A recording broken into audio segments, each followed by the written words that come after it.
Baik, ini pertanyaannya bagus sekali. Pertama, ujian itu jenisnya ada dua. Jadi ujian manusia itu jenisnya ada dua. Disebutkan di surat Al-Anbiya ayat 35. Surat Al-Anbiya ayat 35.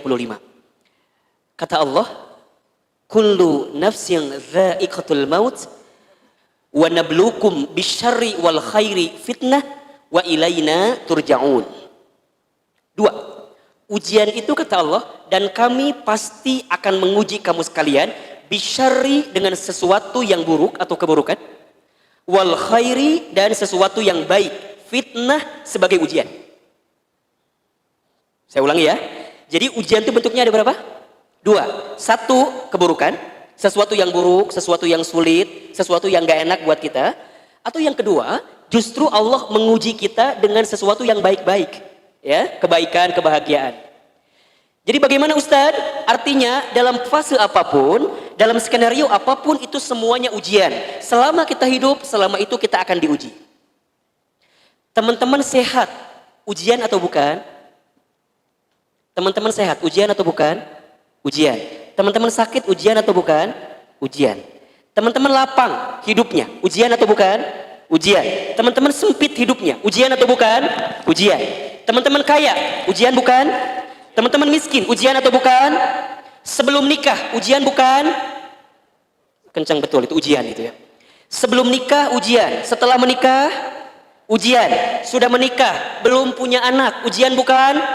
Setelah punya anak, ujian bukan? Jadi semuanya ujian, sepakat? Oke. Kalau teman-teman sepakat bahwa setiap etapa hidup kita adalah ujian, maka fokusnya ketika diuji jangan lihat ujiannya, tapi fokuslah dengan sikap kita terhadap ujian itu. Kalau teman-teman sedang ikutan tes seleksi satu perusahaan, satu pekerjaan, kemudian teman-teman ikutan tes, ada soalnya, betul? Kalau ada soal, tugas kita apa? Menjawab soal tersebut. Kalau hasilnya nggak lolos, hasilnya nggak lulus, yang salah soalnya atau jawaban kita? Yang salah soalnya atau jawaban kita?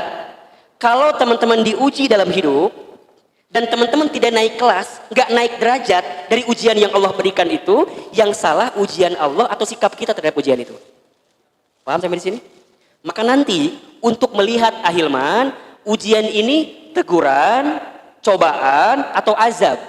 Kalau bahasa Quran itu kira-kira begini, ada tiga, ada bala itu ujian, dua ada musibah itu himpitan, ada azab, ada azab. Nauzubillah. Fokus ya. Ujian itu akan diberikan oleh Allah untuk apa? Menaikkan derajat, buat naik kelas. Bagi siapa? Bagi orang beriman. Syaratnya beriman dulu.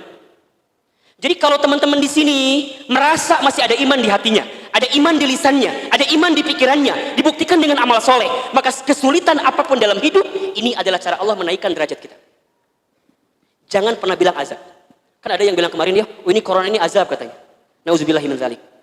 Azab itu kondisinya rusak seluruhnya, hancur seluruhnya. Dan azab hanya akan turun ketika sudah tidak ada lagi orang yang beriman, atau mungkin banyak mayoritasnya tidak beriman. Jadi bagi orang beriman, ujian itu buat naik derajat. Yang kedua, ujian jadi teguran. Bagi siapa? Dia beriman sih, tapi mohon maaf, dalam amalnya masih ada maksiat, dosa yang dia belum sempat minta ampun kepada Allah. Jadi untuk mengukur ini ujian, musibah atau azab bukan dari Allahnya, tapi dari kitanya. Kalau teman-teman di sini merasa dosanya banyak, maksiatnya banyak, berarti saat teman-teman diuji itu apa namanya? Teguran. Jadi teguran tuh nggak bisa dipukul rata, karena bagi orang itu beda-beda.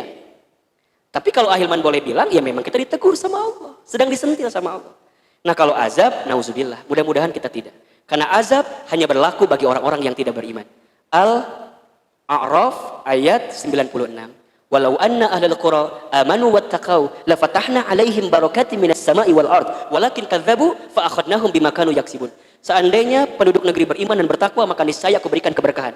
Berarti apa premisnya? Kalau sudah nggak ada yang beriman, kalau udah nggak ada yang bertakwa, la fatahna alaihim barakatin minas sama walakin kadzabu fa akhadnahum bima kanu yaksibun. Allah akan menyiksa kita. Makanya ya, punten nih. sesulit apapun hidup kita, jangan menggadaikan iman kita.